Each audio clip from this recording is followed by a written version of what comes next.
We're good. Excellent. Right, well, brothers and sisters and friends, thank you so much for coming out this evening. It's going to be hopefully a fascinating evening, because what we're going to do is we're going to look back at 2016 at our vantage point here on the 4th of January 2017.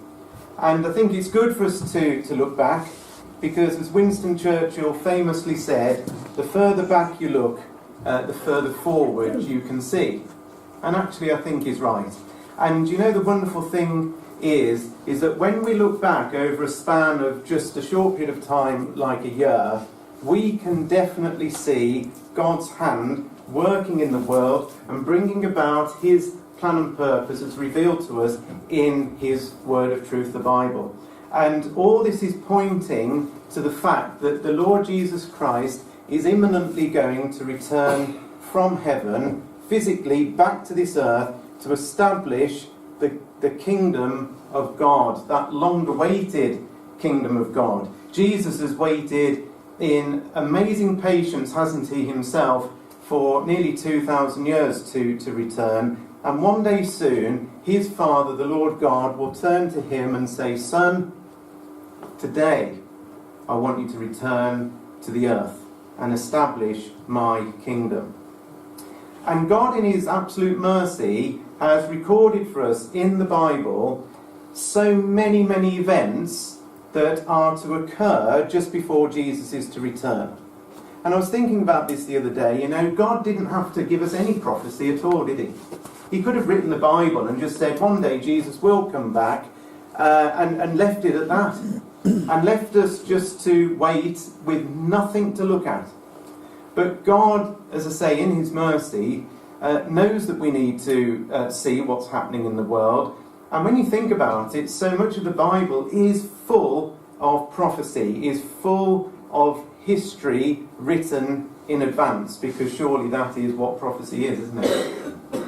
And all of this helps us stay awake, it helps us stay alert, and for me, and I'm sure it does for you, it helps to keep our lives in perspective, because too easily, the world is full of distractions and work and money and worries. But if we are constantly on our toes, believing that imminently Jesus is coming back, suddenly things that might have seemed a very major issue in our lives pale right down into insignificance, because when Jesus returns, all is going to get sorted out. So if I was to ask you in 2016, in fact I am going to ask you, in 2016, what would you say were some of the big news stories from a prophecy point of view? Does anybody want to give me any starters for 10? Brexit. Now that's a big one, isn't it? So we're certainly going to be looking at Brexit. Britain leaving Europe. Certainly we'll be looking at that. Yes, there's one big story. Anything else? Yes, Mike? Donald Trump. Donald Trump is another big story, isn't he? He's in a few days' time, on the 20th of January, going to be the most powerful man in the world. So it's a big story because of who he is and what he's been saying. We're also going to have a look at Donald Trump if you want to. You might not want to, but we are later on. Anything else? The belligerence of the coming King of the North, President Vladimir Putin. Yeah, Vladimir Putin, absolutely, and his belligerence, as you rightly say, Barry. So basically, Russia has very much been in the news during 2012 as well. And in fact, I mean, you probably get all of the right answers if we sat here long enough. But here are some of the front page headlines that we're looking at to try and summarise, if you like, the key events. These aren't all the events. There's many more that we're going to sort of touch on. But there is the Trump triumph shocking the world. There is the Obama versus Putin situation in the middle there. We're out of the EU over there on the right.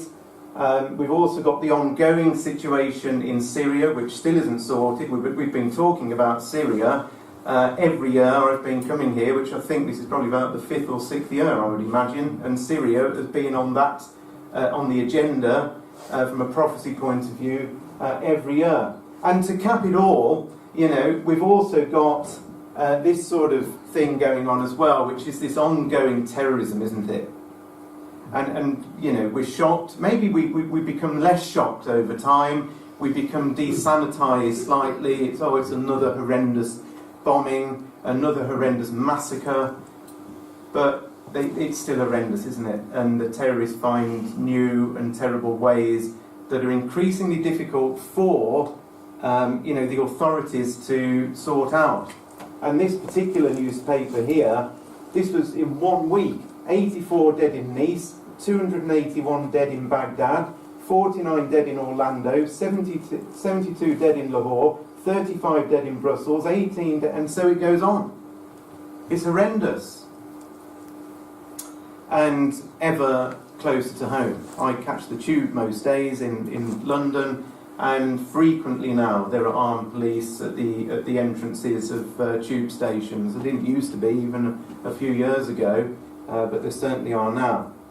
And if I was to summarise, I think, the world in which we live, bearing in mind we've had Brexit, Trump's about to come in, bearing in mind all of this terrorism that continues to rumble away, I would sort of summarise 2016 as a year where people's fear has increased. I would say it's a year when people have become extremely perplexed and concerned about what the future is going to hold.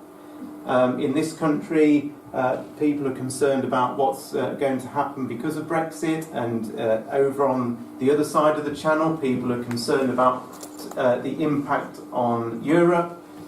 This clearly, with Donald Trump, is a huge thing. What is he going to do? How is he going to act?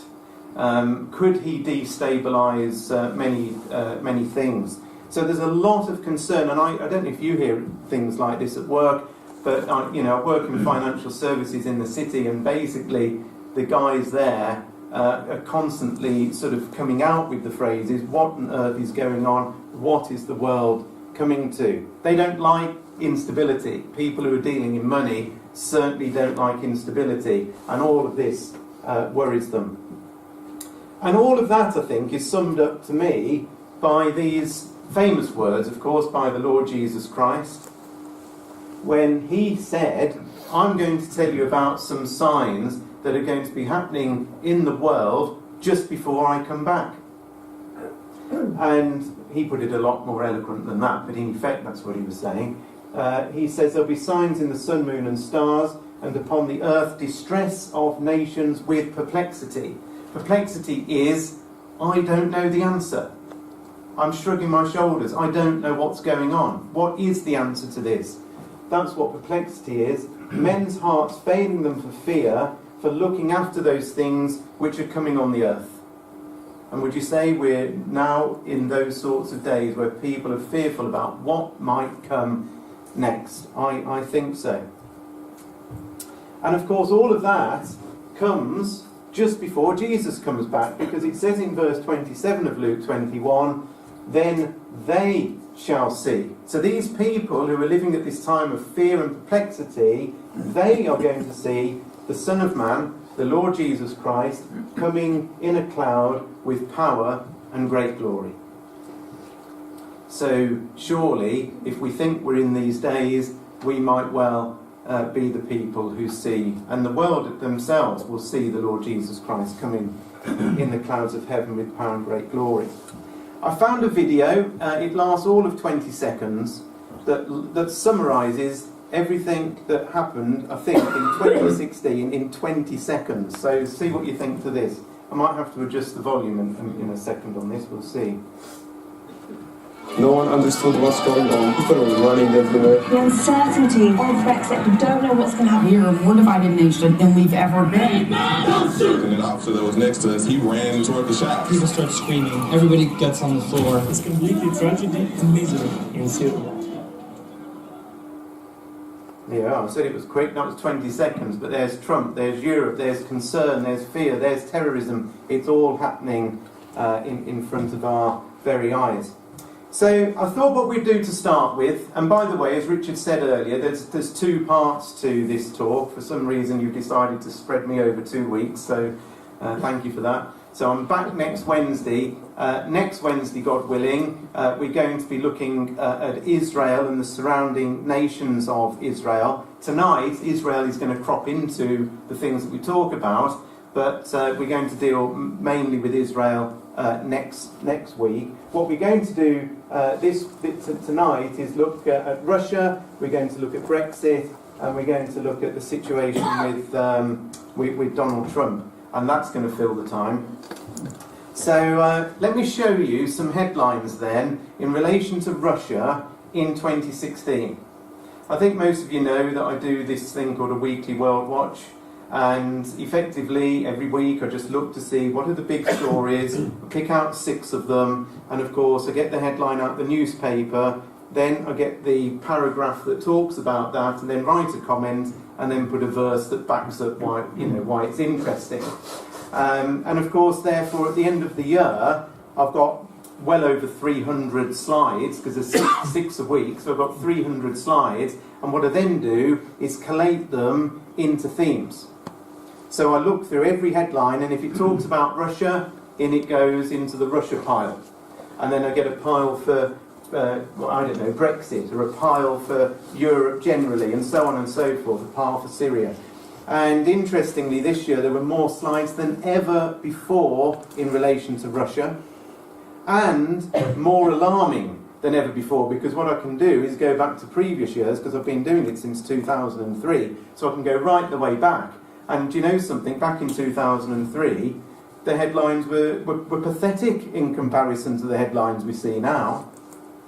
Here are some of the headlines. So you'll see the headline come up, and the date when it came through. I've got some sort of music playing as I'm going to read out these headlines just to spice it up a bit.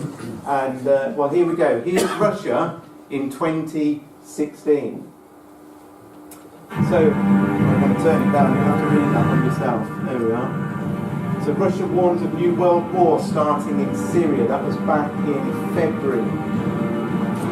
Russia doubling nuclear warheads. That was in April. Russian warplanes aggressively pass US missile destroyer. That was on the 11th of April, according to the BBC. The New York Times said Russia calls new US missile defense system a direct threat. That was in May. Russia will act to neutralize US missile shield threat, says Putin. That was in May as well. Russia building new underground nuclear command posts. That was on Fox News in August 15th. Russia calls up civilian reserves nationwide. That was on August the 30th. How Putin is restoring the fallen Soviet Empire. That was Newsweek towards the end of September. Russia suspends weapons-grade plutonium deal with the US. That was on the 2nd of October. Russia launches massive nuclear war training exercise with 40 million people. That was in The Independent on the 5th of October. Russian television warns of nuclear war amid US tensions. That was October the 14th on ABC News in America. Russia taunts US with biggest military offensive since the Cold War, and the Russian warships escorted through the English Channel. You remember that? That was the middle of October. Russia unveils Satan II missile powerful enough to wipe out UK, France or Texas. That was the end of October. Britain to send hundreds more troops to the Russian border as Cold War tension escalates across Europe. That was also the end of October. Putin claims Russia's borders end nowhere at geography event. That was the 24th of November.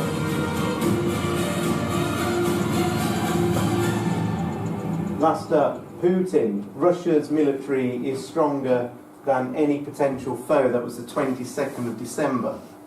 Now, they're pretty amazing headlines, aren't they, when you put them all together? As I was going through them, I remembered them putting them in months ago, but when you put them all together, that's quite a powerful message, isn't it? That things are seriously wrong in the world between Russia and the West, especially with America. I'm just going to show you a news clip here from America in relation to these events, because they were discussing them on a particular TV news program. That's right. Russia is suspect number one behind the hacks of the DNC, the email account of Hillary Clinton's campaign chairman, and now a contractor in Florida that handles voter data. President Putin was asked about this yesterday. What he said is that the hacking isn't in Russia's interest, and calling it hysteria. Russia's foreign minister then went a step further, essentially saying, "We don't deny it, but you haven't proven it." Well, you know, Alex, a lot of experts are saying we haven't seen tension like this with Russia since the Cold War. So how strained is our relationship with Russia right now? Well, Michael, in a word, they're abysmal. Without a doubt, the lowest point in relations since the Cold War, and there's now talk of a new one. Russia and the U.S. are on opposite sides of the war in Syria, where Russia is threatening to shoot down U.S. aircraft. Russia just scrapped a nuclear deal with the U.S., and then there's that meddling in the American elections. What's scary is that in Russia we're seeing the TV networks stirring up fears of a possible nuclear war. They've just carried out a huge drill and moved missiles that can carry nuclear warheads. A very worrying situation. Absolutely, you got that right, Alex. Yeah, they got that right. They've got that right. So the question is, does the Bible talk about Russia being a foe, being an enemy, coming down and invading? Well, of course it does. Predominantly, we figure this out from Ezekiel chapter 38, where we read about Gog of the land of Magog, chief prince of Meshech and Tubal, and all of those places are identifiable in modern-day Russia. But there's other passages as well that talk about a northern army coming down into Israel, ultimately, because that is the destination of Russia. Whatever's going on on its border with Europe, its direction of travel ultimately is going to be south. But I just wanted to show you a couple of verses from Joel chapter 2, because I think these verses are also talking about this great invasion that is going to happen, and what we're seeing happening now with Russia is the build-up to these events. You heard me talk about the headline with them building new nuclear bunkers. 40 million people put through, put through the mill in effect, as if there was going to be a nuclear war. You don't do this type of thing if you're not expecting a huge amount of trouble. In Joel chapter 2, I've just put here verses 1 and 2 and verses 7 and 8. I'm not just plucking things out at random, it's just on the screen trying to get the main points across. This is in a slightly more modern version than the AV, but the sense is absolutely correct. Sound the trumpet in Jerusalem, raise the alarm on my holy mountain, let everyone tremble in fear, because the day of the Lord is upon us. Suddenly, like dawn spreading across the mountains, a great and mighty army appears. Nothing like it has been seen before or will ever be seen again. The attackers march like warriors and scale the city walls like soldiers. Straight forward they march, never breaking rank. They never jostle each other. Each moves in exactly the right position. They break through defences without missing a step. This is an army and an invasion, God says, the like of which has never been seen before. And of course we know that Russia has got around about 1 million troops. And they're all just sat there. Unlike America, that's also got 1 million plus troops, but they're spread all over the place.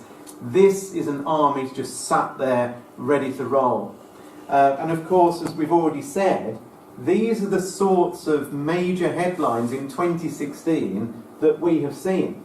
I've never, ever seen a year where World War III has been mentioned.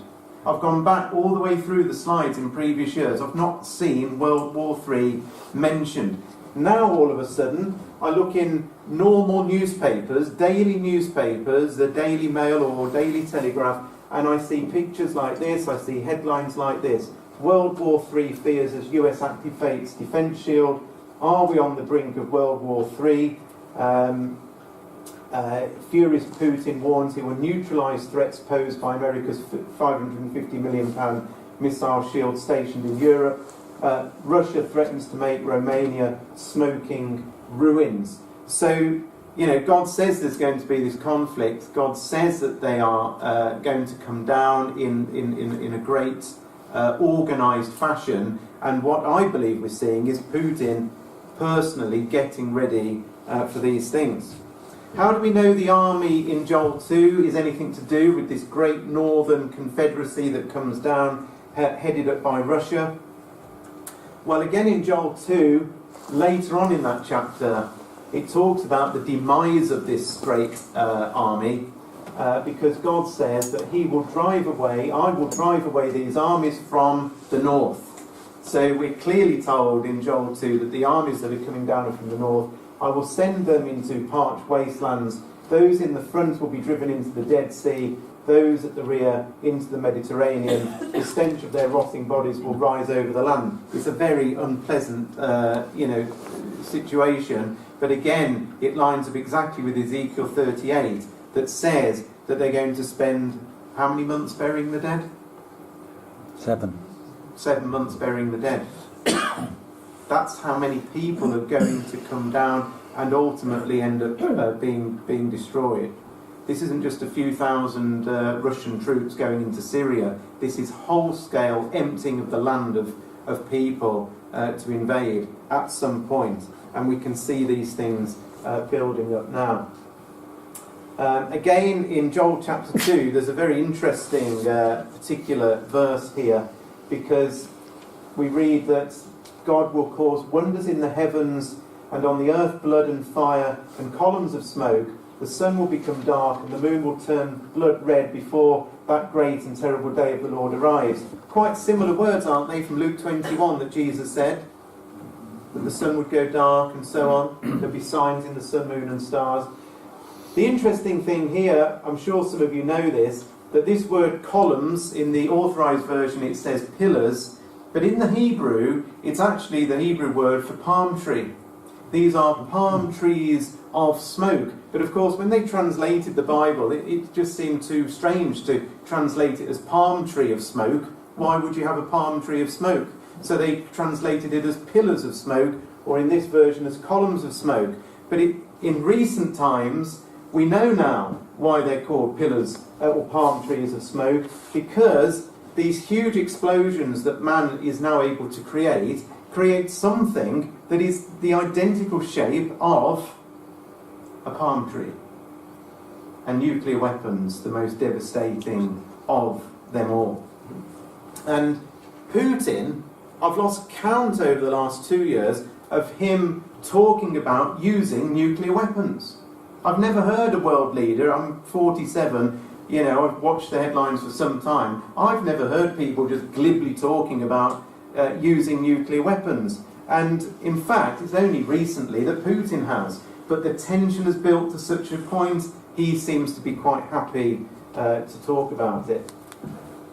Now, as I said, the main passage that we believe that Russia is mentioned in detail is in Ezekiel 38. And there's that verse I quoted.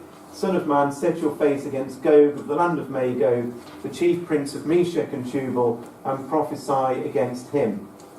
And I'm not this evening giving you the evidence as to where Meshech and Tubal and Magog are. We've done that before, and there's talks on the internet that I've done that will show you all of that in some detail. But there is something I wanted to just highlight here. One is that all this area of Russia here is ruled over by a man called Gog, and we're told that he comes with all his army and horses and horsemen, and all of them clothed with all sorts of armour, a great company with bucklers and shields, all of them handling swords. Now, I know it doesn't say tanks and aeroplanes, they didn't exist then. This is God's description in those days of what a vast army is. That's what Joel 2 is talking about. There are other countries also with Russia. There's Ethiopia, Persia, Iran, Libya. They come from the north. When do they come? in the latter years. Where do they come against? The mountains of Israel. Okay? And by the way, in the latter years literally means in the last days. Now, there's a parallel passage to this. Anybody tell me, where is the parallel passage to Ezekiel 38? Anybody know? Zechariah 14 has got similar themes. Where would I see all of this this detail mentioned like that? Daniel? Daniel. Good answer, Phil. And the answer is Daniel chapter 11, because look here, right? This is exactly the same event, because look how everything lines up together. We've got at the time of the end, we've got in the latter years. We've got the king of the north, we've got coming from the north. We've got chariots and horsemen and ships, we've got this great army. We've got, he's going to enter into the glorious land. We've got, he's coming against the mountains of Israel. We've got the Libyans and Ethiopians. We've got the Ethiopians and the Libyans. Now, of course, there's bits of detail here that is missing from here. God often does this, doesn't he? Look at the Gospels, for instance. There'll be the same parable here and the same parable here, but sometimes slightly different information. When you slot it together, you get the complete picture. You happy with that? But here's the thing. Here's why I'm showing you this. And I only really understood this recently, and why I hadn't seen it, I do not know. But of course, over here, what we've got is the description of Russia. We've got Magog, Meshech, Tubal, and we've got this chap called Gog who is running it. Gog is the leader. He is the Russian ruler. But we're not actually told anything more about him. It just says Gog, but what we are told is where he lives. We're given a lot of information about where he comes from. In this passage over here in Daniel 11, we're not really told where he comes from, apart from it says he's from the north. But we are told a huge amount about him as an individual. Verse 36 to verse 39 of Daniel chapter 11 is talking about this fella here, Gog, who is the Russian ruler. That, in my view, is now a demonstrable fact, and I want to cover that fact with you right now, because in 2016, many things that were hidden were made clear. Watch this. Here is Daniel chapter 11, verse 36 to 39. I'm saying to you, if I just go back to this just for 1 second, notice the king is here, and he's doing lots of things we're going to look at. And notice what happens. At the time of the end, the king of the south, whoever that is, pushes at this king. This king isn't a nation, this king is a man, is a human being, and when does he live? Time of the end. Not 200 years ago. 200 years ago wasn't the time of the end. Not 100 years ago. 100 years ago was not the time of the end. This is at the time of the end. Therefore, a human being who is the ruler of Russia must exist at the time of the end, and somebody pushes, provokes, goads him. So let's go back to here. Here's Daniel 11, verses 36 to 39.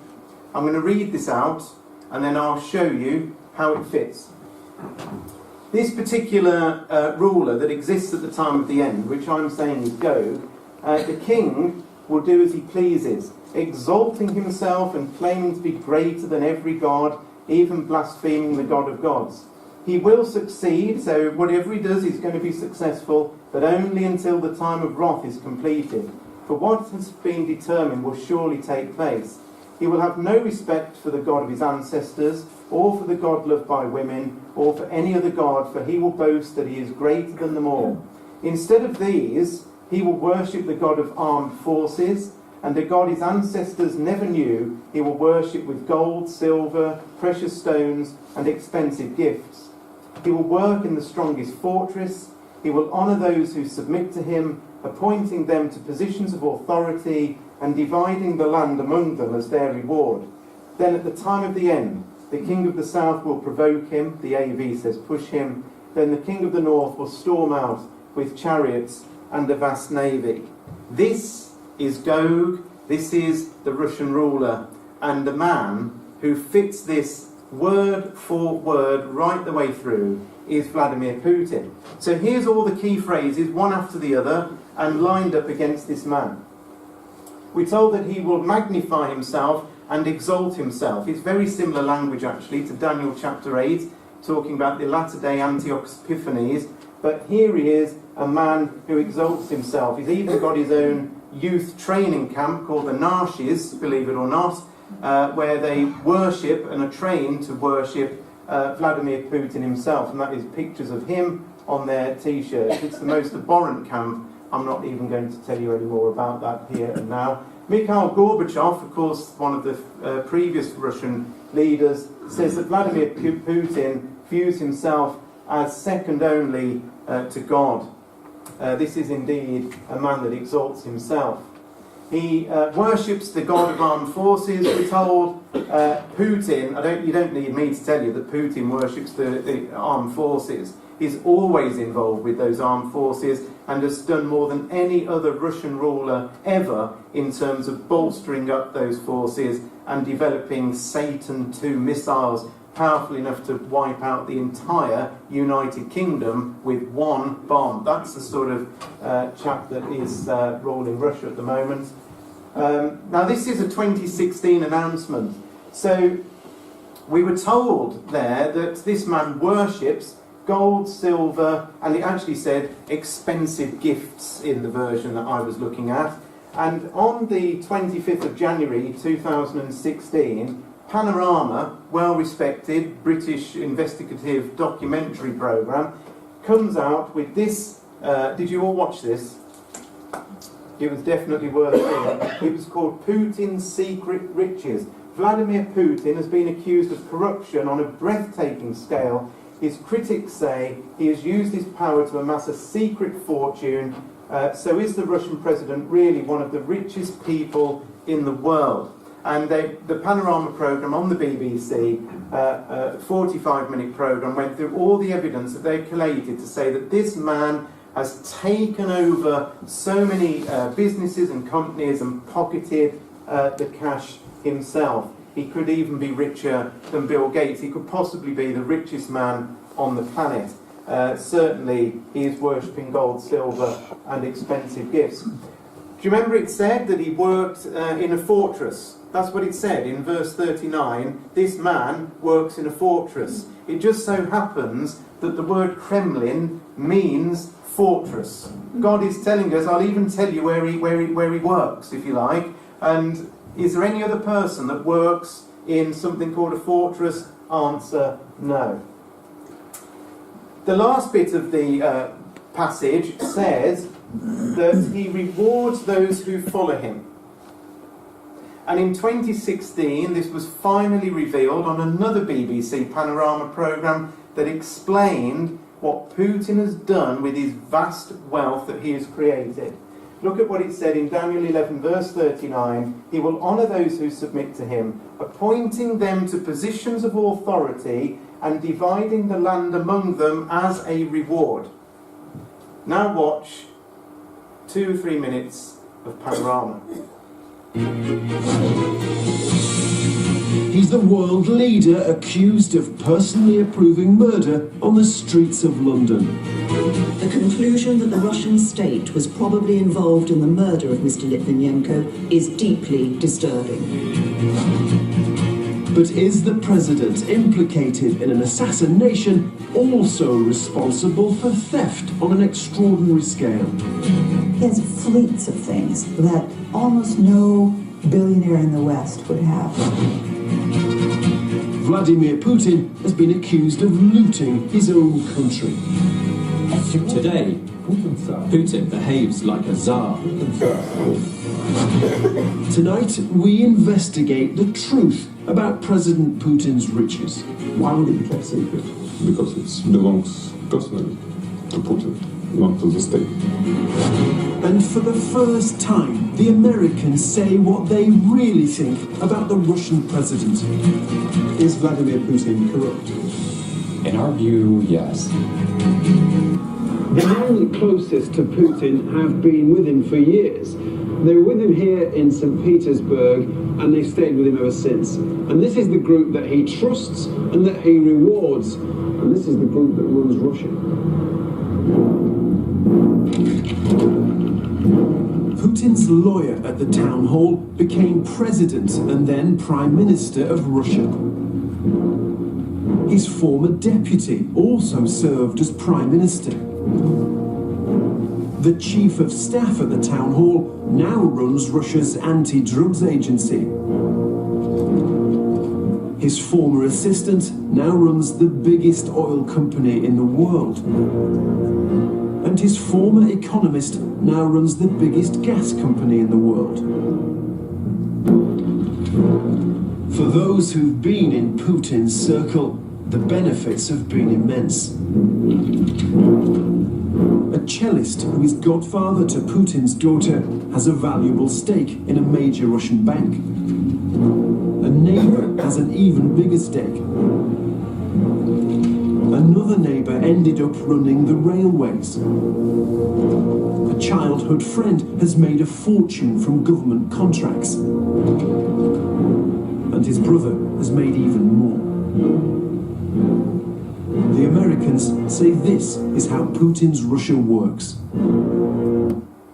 And God knew at the very beginning that man would exist at the time of the end would be exactly like that. There is no other person that can fit Daniel 11 verses 36 to 39. And that is him. And in 2016, how amazing that the BBC has put documentary programmes on with exactly the same language of those verses, that he has rewarded those people who have followed him and divided the land among them, which is exactly what he has done. And of course, what we get is this man that exists at the time of the end, and the king of the south is going to provoke him, push him, goad him. The king of the south, anybody want to tell me to keep you awake? Who is the king of the south? What nation is the king of the south? Or nations? America and England. America, Britain, the young lions, they're the ones. And so there's a when it talks about the king of the south provoking an individual person, this is a group of nations or nation that is pushing and provoking at this individual person. When this individual person has been provoked and pushed, they then turn into the king of the north. When it says the king of the north, this is now a nation. This is no longer an individual person. The king of the north is now the nation that comes down. So this is an individual man and what he is doing. There's a provocation of him by the nation of America, Britain and so on. And then this transforms into the army of a nation of the king of the north. And the king of the north nation is Russia, that comes out with this vast navy. Now, here is another amazing thing. Because, remember I showed you all these headlines, front page newspapers. Did you notice this? To Russia with shove. Now, why are they saying that? Why are they saying that America is shoving? They're pushing him. They're pushing him. You see, in the dying days of Vladimir Putin, in the dying days of Obama's office, he is doing everything he can, and we'll cover this more next week with Israel, to scupper Trump's overtures, because Trump is saying, I really like this guy, I'm best friends with him, we're on TV together once, we're all good pals. And so what Obama is doing on the back of the US elections is causing as much trouble as he possibly can. And of course, only a few days ago, 36 diplomats were expelled, weren't they, from America. And I'm absolutely convinced between now and the date that Obama leaves office, he will do something more to Putin personally. I actually think he will. In fact, Obama has said so. Obama has said that I'm going to take more action against this man here because he sees him as the problem as to why Trump is getting it in the first place. Because of the hacking, and the hacking of and all the rest of it, he believes goes straight back to Vladimir Putin. But whether this is the push or not, I know, because God has said, that there will be a goading and a provocation from the king of the south to that man, that king. And then, of course, it says that the king of the north comes down, the Russian army comes down with many ships. And in fact, we've just seen some of the ships come down, haven't we, right past our coast, right past Dover. His aircraft carrier and other ships. He's got many, many more ships, by the way. He only sent 10. There's already 10 in the Middle East. He's got about another 60 that he could send down. They will, one day, come down. On top of all of that, if that wasn't enough, the whole situation with Europe against Russia is on the brink of conflict as well. Here's a few other headlines in relation to that. So this is from May. Putin says Romania and Poland may now be in Russia's crosshairs. That was on May the 27th. Poland to recruit 35,000 strong paramilitary force to combat the threat from Russia. That was in June. Ukraine puts troops on combat alert as tensions with Russia spiral. That was in August. Lithuania very afraid of Russian Baltic threat during Washington power vacuum. That was in November. Russia deploys new missiles to the Baltic Sea region. That was also in November, on November the 21st. Russians are coming. This is the Sun, so you normally take this with a pinch of salt, but there we are. Russians are coming. Invasion fears as land-grabbing Putin masses 55,000 troops on the border with Ukraine. That was the end of November. Swedish towns told to make preparations regarding the threat of war and conflict with Russia. That was in December, just a few days ago, in the Daily Telegraph. And so, if you put all of those nations that I've just mentioned on a map, this is what it looks like. So here's Europe, there's the big beast of Russia. Sweden was mentioned, Lithuania was mentioned, Poland was mentioned, Ukraine was mentioned, and Romania was mentioned, all gearing up for conflict. Now, here's how I see it. This here is a fault line, and it is a fault line that Daniel chapter 2 tells us all about. Because the fault line, do you remember Nebuchadnezzar? Nebuchadnezzar had a vision about a great image. And this image was, we've got Babylon here, they're all symbolic of the empires. This is a timeline. The timeline comes all the way down. It starts off with Babylon, then there was the Medes and the Persians, then there was the Greek Empire, and these legs were the Roman Empire, the iron legs of Rome, and finally there's the feet of iron and clay. And Christadelphians for many, many years have said that the two legs are symbolic of how Rome, the Empire of Rome, actually divided into two. And you know something? It did divide into two. It divided into a Western Roman Empire, which became what we now know as modern-day Europe, and it divided into Eastern Roman Empire that was once based in Turkey, in Constantinople, but eventually moved from there into Russia and the Moscow area. So these two areas are what we still call East versus West. So when we say, you know, the West is against Russia, or Russia's against the West, this is the West. And Russia is in the East. This fault line, you see all these nations here, this is the fault line between East and West. Now, do you know something? There are some who are expecting the East and the West to somehow all join up together and become a great big enormous confederacy together, and so are slightly bemused that we've got this fractured fault line running along here. But we shouldn't be amazed at that, and I'll tell you why.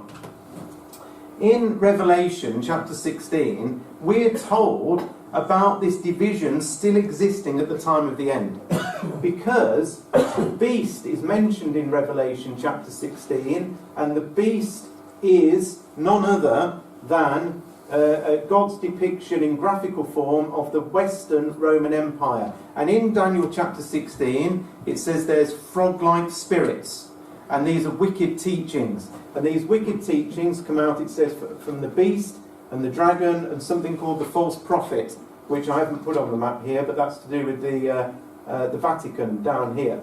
But ultimately, what we've got here is a beast, and the dragon that is spoken of in Revelation is to do with this Eastern Roman Empire. So in other words, brethren and sisters and friends, there must still exist at the time of the end two identifiable, you could say three, but certainly two identifiable forces that are still separate. There isn't just one great big beast at the time of the end. There is this beast and there is a dragon. Therefore, we can argue surely that actually there isn't a coming together, that the fault line still exists right the way through. When you look at these, in Daniel chapter 2, it talks about the toes of the feet were part of iron and part of clay. And we know that these 10 toes here refer to the 10 horns that are on this head of this beast here, and are all to do with Europe over here on the western side of things. And we'll look at more of that in just a minute. But that's why I think we've got this division, and I think the division will remain. When Russia comes down into Israel, Europe will not be with Russia. Magog is nothing to do with what we now call Europe, nor is Gomer. They're all areas down here around the area of Turkey and so on. Russia, when it comes down with Iran, is going to come down on its own with Iran and with Northern Africa. Europe is a separate war, and the Europe war, headed up with the Pope, is a war against Christ and the saints when Christ is established. Do you know how I know that?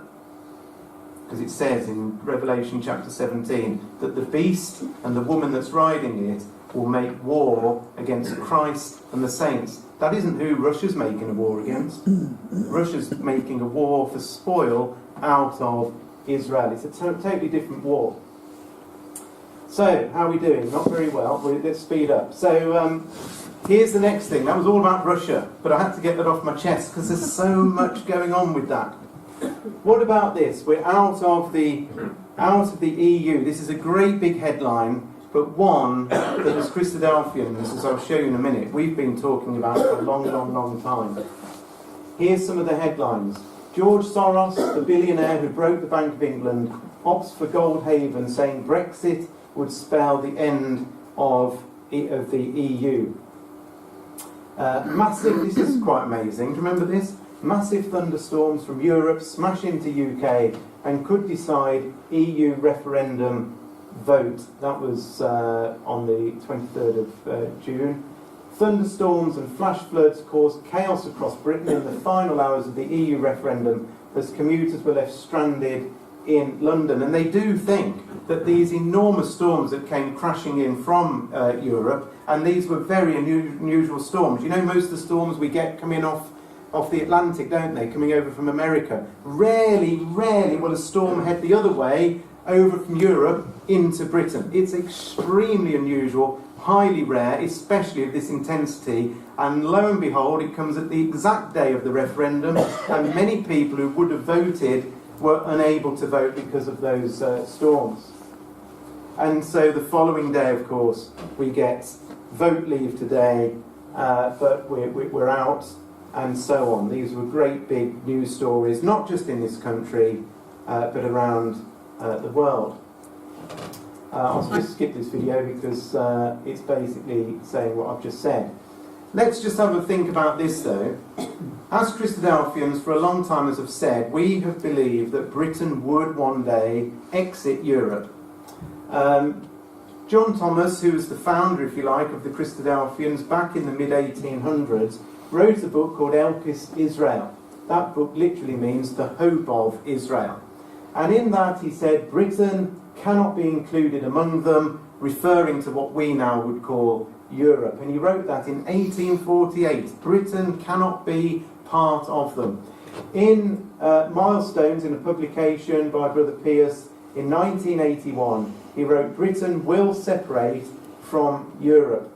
In a book called The Guardians of Israel and Arabia, it said Britain's eventual exit from Europe is a certainty. That was written in 1990. So we've been saying for a long time that Britain will not be part of Europe. And the reason we've said that is because the king of the South power in Ezekiel 38 is mentioned as Tarshish and the young lions. And Tarshish is Britain, and therefore Tarshish would not be part of this great invasion that is coming down. What I wanted to just focus on very quickly is what could be the impact of Brexit down the line. And here's what I think might happen, and I'm just picking the headlines here that sort of say what I think is going to happen next. German Chancellor, looking a little bit fed up there, is basically saying the end of the EU fears in Germany that Brexit could lead to the breakup of the European Union. Now, I'll show you why I think that is interesting in a minute, but there's been many headlines that say Britain's exit of Europe could, like a domino effect, knock many other countries over. And the end of the EU, Brussels fears devastating domino effect of Brexit, the collapse of EU, and its impact on America. So why do we think, or why do I think, that potentially Brexit could cause Europe to fragment and break up? And what about the great beast of Revelation 17? How does all this come together? Let me just show you quickly here. We're back here to these 10 toes of Daniel's image in Nebuchadnezzar's image in Daniel chapter 2. And you know these words really well, but just have a listen to them again. The feet and toes you saw were a combination of iron and baked clay, showing that this final kingdom, because that's what we're talking about here, this kingdom will be divided. Like iron mixed with clay, it will have some of the strength of iron, but while some parts of it will be as strong as iron, other parts will be as weak as clay. This mixture of iron and clay also shows that these kingdoms will try to strengthen themselves by forming alliances with each other through intermarriage, but they will not hold together, just as iron and clay do not mix. So there's this kingdom at the end. It's sort of a real shaky sort of thing that's made of iron and clay. They're trying to form alliances through intermarriage, this version says, but they're not holding together. The whole thing, like iron and clay, aren't mixing. And during the reigns of those kings, the God of heaven will set up a kingdom that will never be destroyed or conquered. It will crush all these kingdoms into nothingness, and it will stand forever. So what does all of that mean? Well, here's what I think. The feet are to do with Western Europe as we now know it. Okay, the Iron of Rome continued in that leg down here, and basically it's a continuation of the Roman Empire. So the feet themselves are to do with Europe itself. Iron is symbolised in Revelation as the strength of rulership. So iron is always to do with, when you look at it throughout the scriptures, iron is to do with the strength of rulership. We want to rule the people. We want to control the people. That's what Europe is trying to do. The clay is symbolic of the power of the people, because pretty much all the way through the scriptures, clay is symbolic of people. It says that Adam was made of the dust of the ground. In Isaiah, it says that we are like clay in your hands, and you are the potter. So the clay is symbolic of the power of the people that isn't mixing with this strength of rulership. So Europe's trying to rule everything and control our lives, but the people are stopping that happening. Interestingly, what the iron is trying to do, what this whole project is trying to do, is mingle the races together. This is a Babel project, basically. We're trying to mix the races together. How are they doing that? How are they mixing the races together? They're doing it by removing borders. I'll show you in just a second how they do that. But it doesn't hold together. The whole thing falls apart. God says that it's a divided kingdom and it will not hold together, and the little stone eventually comes, and that, of course, is the Lord Jesus Christ coming back. But this is what Europe has done. It's done something called the Schengen Agreement. I don't know whether you've heard of the Schengen Agreement, but this is the thing that winds a lot of people up. The Schengen area is the area including 26 European countries that have abolished passport and any other type of border control at their mutual borders.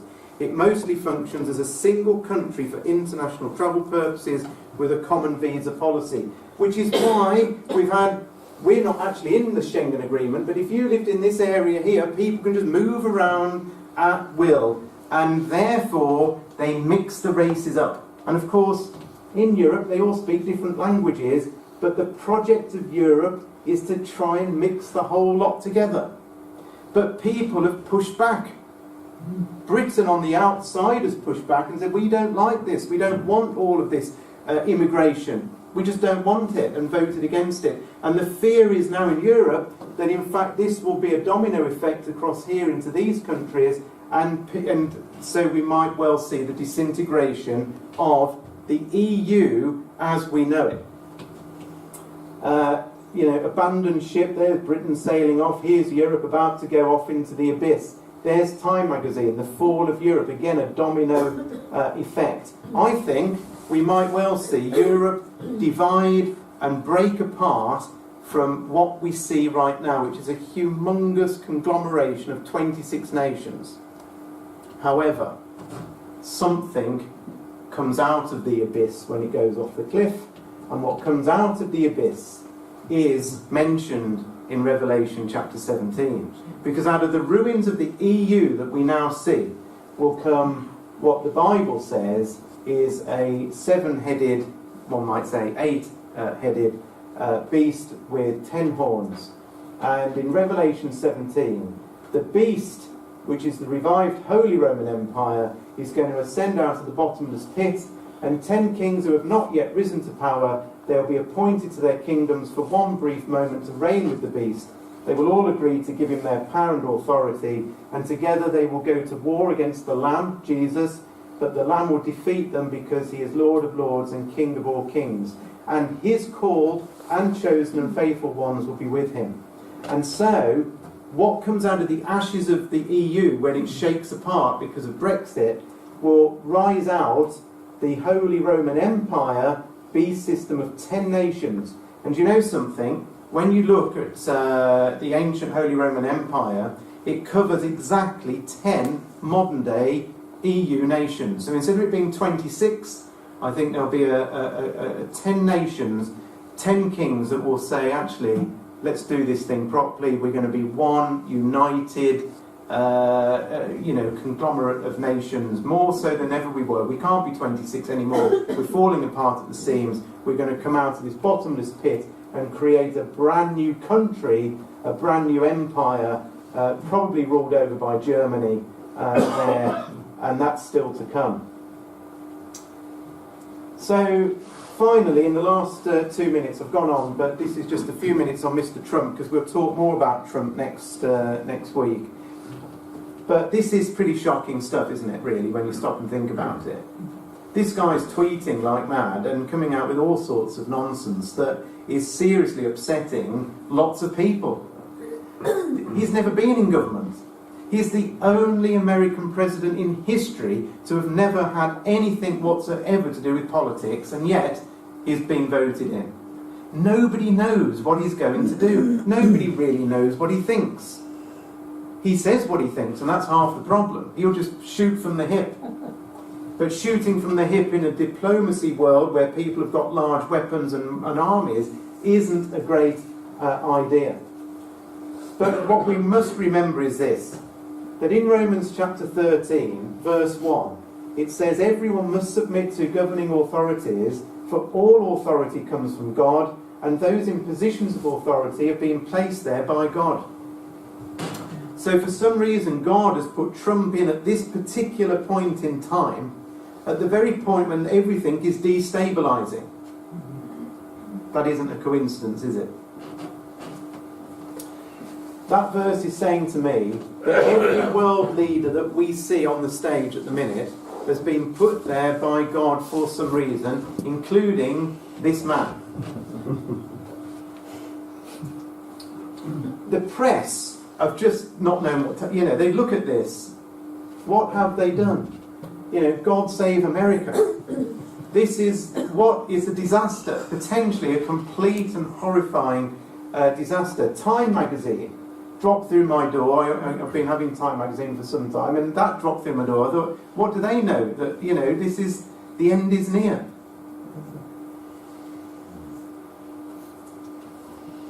I'll skip this little video. It's saying the same sorts of things. Here's some of the things that he said. Iran nuclear deal could collapse under Trump. Trump win puts US-Russia hostility on hold, but for how long? These two, Putin versus Trump, they're both mavericks, they're both big egos, they've both got nuclear armies, they're both, you know, effectively could end up, even though they're saying they're best friends, could easily end up on the wrong side of each other. And to be fair, we know they will, because God says that they will. Russia unconvinced Donald Trump is convenient US president for Moscow. That was in Newsweek back in November. So straight away they're saying, we're not entirely certain ourselves. We didn't like Hillary Clinton, but we're not entirely certain about this fella either. Donald Trump, US must greatly expand nuclear capabilities. This was on December the 22nd or 21st. And he tweeted that seconds after Putin had gone on one of his shows saying that we're going to expand our nuclear forces. He tweeted, well, we're going to do the same. And everybody's going, what? We've been scaling back for years. You just tweeted we're going to expand our nuclear army, weapons. What we do know is, from Ezekiel 38, that this man here is going to think an evil thought, because in verse 10 it says, you, Putin, Gog, will think an evil thought, and you will say, I will go to the land of unwalled villages to take a spoil and to take a prey. That thought might already have gone through this man's head, but if it hasn't, it's going to happen. But on the other side of it, in Ezekiel 38, as we've mentioned, there is an opposing force, which is Sheba, Dedan, couldn't fit that in, Tarshish, and the young lions. And this is talking about America and Britain. Britain is the old lion, America and Australia and so on are these young lions here. And they're all based in Sheba and Dedan, which is this area of Saudi Arabia, Bahrain, Qatar. And look at all the bases that we have got in this exact area. So we know that the king of the south power is down here in Saudi Arabia, and Russia is going to come down from the north. And when Putin thinks his thought, I'm going to come and invade, down here, they also start saying something. And here's what they say. Have you come to take a spoil? This man could well be in power at the time that all this happens. And those very words might come out of a tweet from this man. What are you doing? What's happening? Have you come to take a spoil? You can just see it happening. And it will happen. I'm just going to finish with a 1.5 minute video of a professor in America. And this professor is a Russian expert, and to me he summarises everything we've looked at pretty much tonight, especially to do with Russia and with Trump. And have a listen to how he puts it across, because he puts it across better than I can, I think.